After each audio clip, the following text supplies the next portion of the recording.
In this video, I'm walking you through a modified version of Cobra. So for those of you who do yoga or you may have already had a version of Cobra on your Egoscue menu, you will probably know Cobra as being a pose that's either like this or like this, where we're quite high up.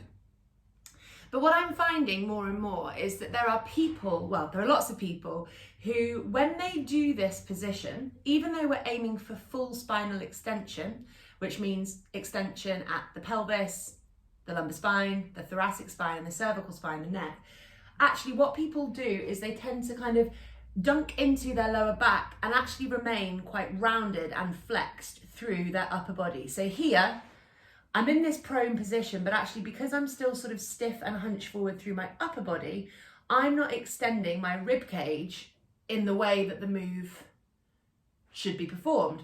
So what I've recently started doing is breaking this movement down into a slightly more simple version, but for most people is actually much harder than this high up version, because in this high up version, it's very easy to avoid that back bend aspect through the upper spine and just dunking into your lower back. In the version that I'm going to teach you now, it's all about getting the movement in your upper spine.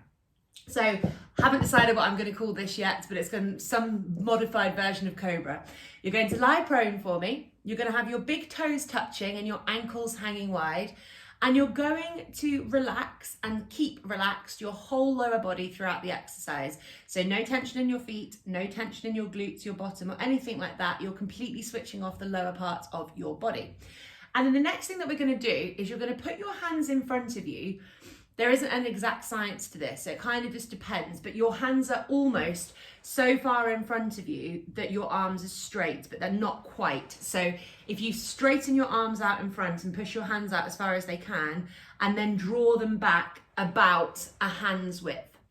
And here you can see that my shoulders are off the floor, but my rib cage is still down on the floor. And I'm squeezing my shoulder blades back and down behind me, and then I'm pushing up through my hands and straightening my elbows. And I'm just going to hold this here for a minute or 2 minutes. So the lower part of my body is completely relaxed. I'm pushing down into my hands to lift my shoulders just a little way off the floor. My arms are straight and I'm squeezing my shoulder blades behind me as much as I can. So I'm actively trying to squish my shoulder blades so that the middle edge of the shoulder blades is touching behind. I'm not forcing my head back, my head's just looking forwards, but this should make you feel either a big stretch around your shoulders, your arms, your rib cage. You might feel lots of wobbling going on in your shoulder blades as they stabilize. You might feel lots of work going on in your upper spine. And if I just show you this from the side, can you see the difference here between what my spine is doing here versus what most people do when they're in the Cobra position? So they remained protracted at the shoulders and sort of hunched through the spine. Whereas this version of it, we're not going so high.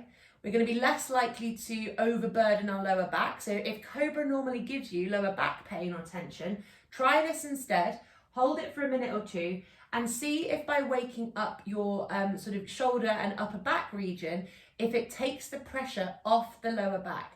And then what you can do as time goes on, as you get more kind of comfortable with how this should feel, it really is about feeling as much work as possible around your shoulders. This is not passive. I'm really trying to squeeze my shoulders blades back and together here.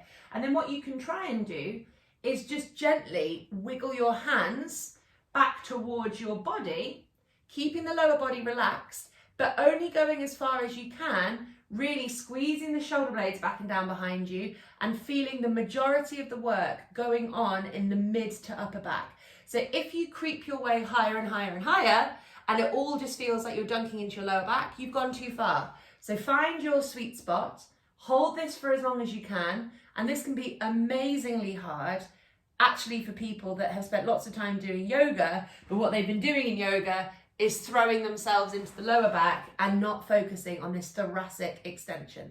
So that is my modified version of Cobra, and I hope you enjoy.